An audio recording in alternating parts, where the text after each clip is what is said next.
What's up? It's SAV to the AGE, Savage K, coming at you with the Clash of Kings of the West video series. We're here in the Wild Wild West in UAO Alliance of Kingdom 21. We've got a great king and leader in Charlemagne. Overall, we've got a lot of really great members here in UAO. It's one big family. We're doing big things. We got members from all over the world. The United States, Brazil, Germany, Turkey, Korea, Japan, a bunch of other places. We even have our very own real-life Viking squad, all right? Mayfield there, he's from Norway. We have a few other Norsemen from that part of the world. Now, UAO in Charlemagne has held the throne since the very first throne battle. All right, back in December 26. Held it for 11 straight thrones. This week, GE won. Went out and claimed the throne, so congratulations to GE1 and Snakelemania. Really, guys, I've been meaning to make this series since the beginning of the kingdom, but I'm a military guy, had some projects at work that kind of kept me busy. I'm on a new assignment now, and I've got plenty of time to do this series, so we're doing it. So, this is the first video. I want to welcome everyone new and old to the Wild Wild West. It really is wild here. It might look like the original Clash of Kings, but the strategies here are a little bit different. My hope really is that we can build a community here to share some strategies, tips, experiences, talk about the new updates, maybe some features that we'd like to see in the game, maybe even get out and visit some of the top players and alliances and bring. Speaking of top players and alliances, you got to check this out. All right, in the West we have global rankings, and first of all we've got the country top 10. All right, what do you not see here? All right, what you're not seeing here is you don't see China. China is not the top country here. Now, I'm not one of these guys in the gaming community that's going to hate on China. All right, I respect them. They have a much larger gaming culture than any of the others that you're going to see on this list. And that's one of the reasons why they seem to take over these games. But you're not going to find any mainland China castles here in the West. Now, you will find other Asian communities here like Korea, Japan, Philippines, Indonesia, and Thailand. But you're not going to find mainland China castles here. All right, let's take a look real quick at the diversity of all these kingdoms here in the West. Alright, so right now Kingdom 21's flying the German flag. We've got Russian flags, Indian flags, Philippines, Brazil, United States, Spain or Italy, Turkey, Japan. Alright, so there's a lot of diversity here in the West. Anyways, back to the global rankings. We've got Alliance Power Top 100 and Alliance Kill Top 100. Alright, this is awesome sauce. This is where everyone in the game can come and see who the best of the best are. All your Alliance's hard work is on display here. Alright, we're ranked 46 in Alliance Power Top 100, and the Alliance Kill Top 100, we're ranked 11th. That is pretty good coming out of the 21st Kingdom. Then next, we've got the Lord ranking 300, and this is even better. This is where you can come and check and see where your power is at compared to everybody else in the game.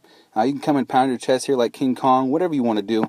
Alright, but you can come and check and compare with everyone else in the game. And everyone can come and see who the big dogs are here throughout the entire game. Alright, we're definitely going to make a run into this top 300 during this video series. In fact, you can see right now, we're just this little Castle 22 right now. But we're a strong Castle 22. Now we've started this series, it's finally time to get competitive. We're going to unleash the savage here in the West. My next video, we're going to see how fast we can go from Castle 22 to Castle 26. We got Strongest Lord starting tonight, and we are doing it. Alright, I'm going to do that video tonight, later on. Kind of just been waiting to start this series, but we are going to unleash the savage finally. They also, in global rankings, have this cross-server killing top 300. Alright, these are the killers of the killers. I'll get into this more when we talk about the Plunder event here in a minute. That event is one of the wildest things about the West. So one of the first things I noticed about this game was the cost of teleports and shields as compared to the original COK. Teleports here, they're a lot cheaper. Alright, so we've got advanced teleport for 1200 gold, random teleport for 500 gold. We've got the 8-hour shield 500 gold, 24-hour shield for 2000 gold, 3-day shield for 5000 gold. Alright, that combination is a farmer's worst nightmare, but a plunderer's dream. It makes moving around the battlefield a lot cheaper, and shielding a lot more expensive. Then over the next couple months, they introduced a lot of these new war items that just really absolutely changed the way that we fought. Let's talk about some of these new items in the West. In future videos, I'll show you how each of these work exactly. We got the plunder event coming up here on Wednesday, so you best believe we're going to go out and use a ton of these items. But let's get familiar with them for right now. The first one off, we have the destroy order. Destroy order allows me to pick a target castle and randomly teleport it to anywhere else within the kingdom. Now I can only do this with castles smaller than my own, and also keep in mind that whenever I use destroy order against a castle, it's going to automatically send them an advanced teleport in the mail also. Then we have the hammer of order. The hammer of order, it's basically like destroy order but for resource tiles and monsters.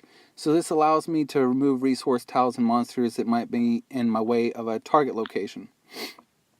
And of course, there is a counterplay to the destroy order. That is the castle reinforcements. When I use this item, destroy order cannot be used against me for the next 12 hours. So there's your counterplay for that right there. Next is the magic mirror and farm mirror.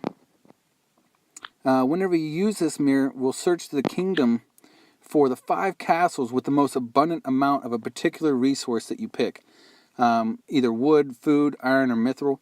The difference between the magic and the farm mirror is the magic mirror will search all castles in the kingdom no matter what their size. But the farm mirror is going to search all the castles that are smaller than my own for that particular amount of resource.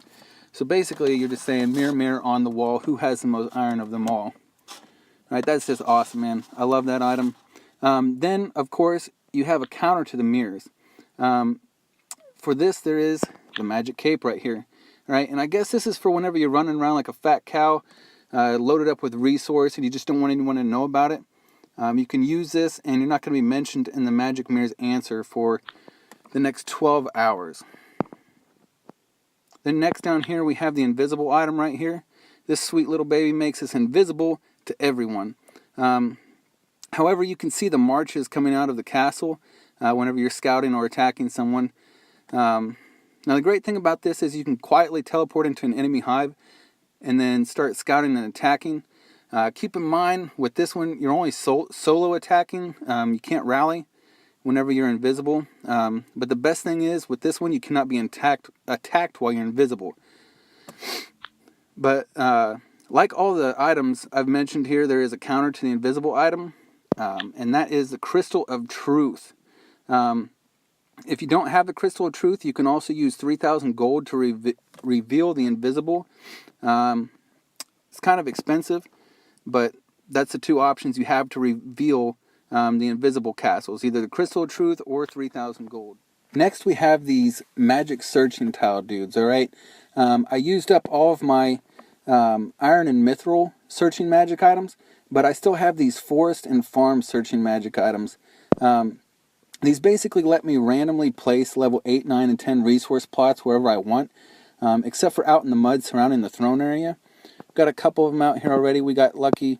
We got a couple 10s down here, level 10 resource plots, and we got a level 8 up here. Now, I'm not sure how I feel about this yet, but now you can shield resource plots for 200 gold per plot. All right. This was part of the most recent upgrade. That brings us to one of my favorite items right here, the Occupy Order. So after using this item, this allows us to attack someone's resource tiles and keep all the resource that they've already gathered while on that tile. We'll be using all these during the next week's plunder event. Next to last, we have the Siege Troop Load Boost and the Holy Aura. The Siege Troop Load Boost increases the next march's load by 50%. I haven't found much use for this other than sending a large siege march into the supermine for a big gather. But the Holy Aura is kind of cool. It's kind of like a mini wounded skill attack. So on the next solo attack after I use this, 20% of the troops that would normally be dead are only going to be wounded. And that's cool and all, but we're a Lord level 35 right now. Very close to Lord level 38 and unlocking the 100% wounded skill attack. And that's the one you really want. Last but not least, we have the Plunder card. These babies are gold right here. This is where you're going to make your money at in the West. The Plunder card brings us to Clash of Kings, the West events. Right now, the big event in the West is the Plunder card. Now, I've heard rumors that a new event may begin soon. I don't know if it's Ancient Battlefield or Dragon Campaign, I've also heard that the West is planning gameplay such as Sea Battle, and they're also considering modifying Battle for Throne so that more players can get engaged in it. But for right now, the big one is the Plunder event. It begins every Thursday and lasts for 3 days. Each Plunder card grants you 1 hour to teleport to one of 4 kingdoms that your kingdom has been matched with, and plunder, wreak havoc, and cause all kinds of shenanigans. So instead of having 1 day of kingdom conquest every 2 weeks, we have a 3-day cross-server kill event. And that's what basically builds the cross-server killing top 300 ranking. All right. Later this week, when Plunder event comes, we'll begin to do another video and go into more detail and see how all of this works. All right. Another great event in the West is the Dark Knight Farms. The day after every Dark Knight event, Dark Knight Farms start to appear all over the map. They're loaded with resources to be plundered, and as the day goes on, bigger farm castles start to appear. The bigger the castle, the more resources it has in it. And of course, free resources are me resources. This is an example of some of the rankings from past Dark Knight Farm events. Just from our alliance right here, Mayfield, he got 59 million resources. Friday Night, 41 million. DS, she got 18 million. I got 14.5 million. IMV, she collected 6 million. Charlemagne collected 5 million. Carolina Queen, 4 million. Lorenza, 4 million. So guys, this is a lot of resources, and you cannot pass up this event. Okay, let's look at some of the features here in the castle. We'll start at the castle and go around clockwise. First, you'll notice the Hall of the King here in the castle itself. It's no longer in the embassy over here. Next, you're going to notice the Princess Novia gift. Every day you can come here and collect these gifts, and over time this heart fills up. Once it fills up, you can collect this larger gift. The gifts get better and better over time, so do not forget to give Princess Novia some love. Next, you'll notice this empty building space over here. There is no Palace of Dragonword, so no Grapheme Stone yet. Also, there is no Dragon Glass yet. Next, we have the Dark Knight Treasure. So, during our original Dark Knight event, the Dark Knights attack us, right? Well, now we can attack the ruins and plunder these treasure chests. Similar to challenging monsters, it costs 20 stamina each time, and our troops are only wounded. If you succeed, your troops haul the treasure chest back to your castle where you can open it. You can have 2 chests in your castle at once, and the rewards are pretty decent but could be better, but I'm not going to complain about free stuff. Actually, our troops just returned with another chest right here. We are a little bit more lucky and got the golden chest. As you can see, some of these chests have better rewards, but they also take a little bit longer to open. So everything out past our city wall is pretty much the same. One feature I wouldn't mind seeing here is just to be able to shake your device and automatically collect all the resource out there. And the traveling market here has some new features. You can also access the West store here. And during some events you can earn West coins and you can come and use them here for different items. Normally I just get the material, some experience, and I really like the March Boost shards. Up next, we have a great feature for you over here, and that is going to be the troop upgrades. Every day I can come here and upgrade a certain amount of troops by clicking on these green arrows. Right now I can upgrade 2,200 troops a day. I need the level 30 barracks to upgrade level 8 to level 9 troops, or the level 26 barracks to upgrade level 7 to level 8 troops. But with our level 22 troop buildings, right now we can upgrade level 6 to level 7. It takes a little bit of resource, but over time it's well worth it, alright? There is no upgrading for the traps yet, but that would be a great additional feature, I think. Now let me show you something even cooler here. Let me find them.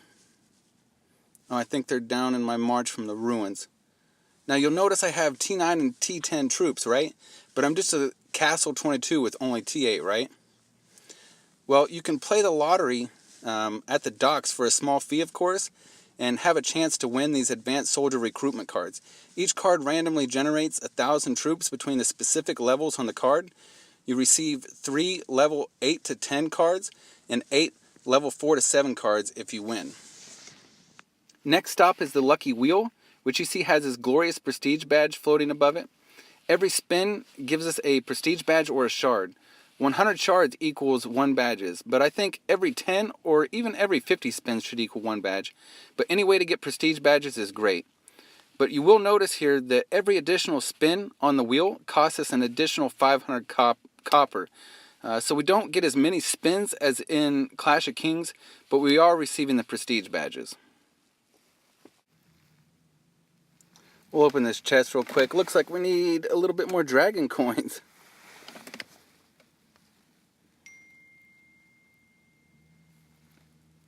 The college still only has 4 basic science groups to research. It'll be interesting to see what science groups they add here in the areas that are still locked, though.